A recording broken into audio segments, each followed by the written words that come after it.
Hello Far Sign, hello Leo, Aries, Sagittarius. Welcome dito sa aking channel. Kapalaran 888. Alamin natin kung anong messages, vibration, gabay, energy para sa inyong lahat. Monday reading to para sa inyong lahat. Far Sign, Leo, Aries, Sagittarius. Kumuha tayo dito ng 2 cards lang. 1 and 2.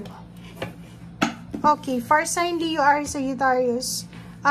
Nakikita ko sa'yo dito na pwedeng ikaw to, so pwedeng makatanggap ka ng balita or chismis, pwedeng chismis ito, like may kapamilya ka siguro na nagsasuffer siya financially, so nakikita ko sa'yo dito na pwedeng makakatanggap ka ng sulat, or usually yung makukuha mo dito is chat, okay, sa messenger, Facebook messenger or email. May magsusumbong sa'yo na yung kapatid mo, yung magulang mo, yung anak mo, ay naghihirap sila sa usaping financial. If ever na resonated ka dito, sinasabi ng baraha sa'yo dito na etong taong naghihirap na to, 3-7, is kumbaga, hindi naman siya obligasyon ng mga tao sa paligid niya. Kasi, unang-una, pwedeng ang individual na to, sisimbolo lang siya ng bata, pero sinasabi ng baraha sa'yo dito na hindi naman talaga siya yung batang-bata pa na kailangan ng tulong. Okay?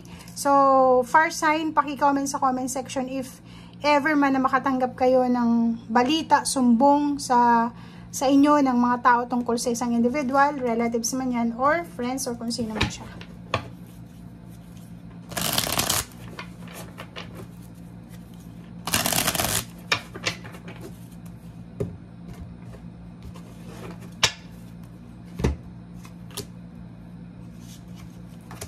Okay, so yun.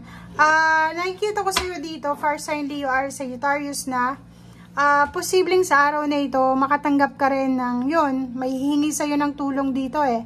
May magsisend sa iyo ng message, magko-call sa iyo, na hihingi siya ng tulong, or pwedeng ikaw ito na may tao ka na gustong hinga ng tulong, na posibleng bibigyan kanya ng tulong, or pwedeng pautangin kanya. So nakikita ko sa iyo dito na isang financially stable na individual, pwedeng may ipon siya, marami siyang pera, stable yung financial niya, ang mag-share sa'yo ng tulong financial, or pwedeng may utang siya sa'yo, babayaran kanya sa araw na ito. O diba? So sinasabi ng baraha sa'yo dito, if ever man na nandito ka sa financial problems na to, or sa physical problem na yan, sinasabi ng baraha na isang individual, isang tao na posibleng hindi mo inaasahan, or pwedeng expected mo na siya ay makakatulong sa'yo. Siya yung parang mag-fulfill ng mga wish fulfillment mo sa usaping pera. Okay, pero sinasabi ng baraha dito guys na if ever man trabaho ito na posibleng simulan mo sa araw na ito, kailangan mong maging sobrang focus dito, sobrang sipag. Okay? Nakikita ko sa'yo dito na sa araw na ito, ang dami-dami mong kailangan na tapusin. Ang dami-dami mong kailangan na gawin. So, punong-puno ka ng motivation na tapusin kung ano man itong kailangan tapusin sa araw na ito. Ang dami mong responsibilidad, marami kang pinapasan sa iyong balikat na mga problema sa ngayon, or sinasabi ng barahan na medyo may stress, may depression, or yung iba sa inyo dyan, hindi makatulog sa gabi.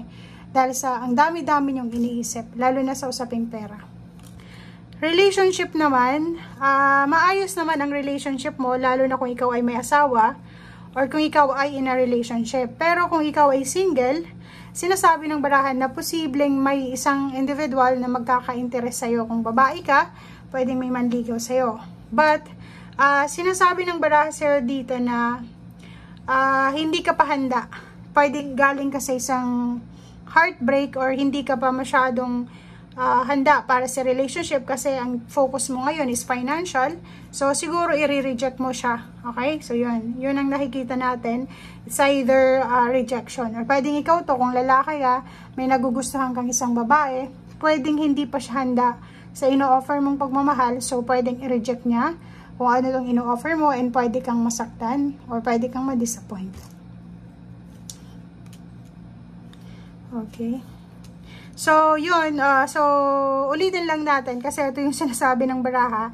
May iba sa inyo dyan, for sign Leo or Sagittarius, especially yung single dito, babae ka man or lalaki, wala kang oras ngayon sa relationship kahit medyo may edad ka na. Kasi yung focus mo ngayon is magkaroon ng balanse sa iyong pera. Mahanap mo kung saan ka magkakaroon ng pera. Maghanap ng trabaho, maghanap ng mga taong pwedeng makatulong sa'yo, parang ganun. So, wala kang time ngayon para sa iyong intimate relationship kasi pera yung focus mo sa ngayon.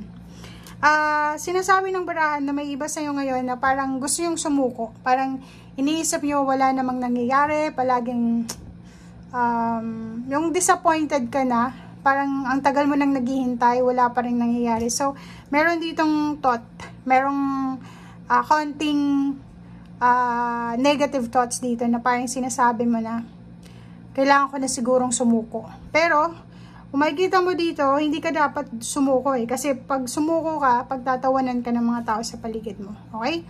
As Emperor, sinasabi ng baraha sa'yo, natatagan mo yung loob mo. Okay? Kailangan mong lakasan ang loob mo. Kailangan mong hanapin yung balanse.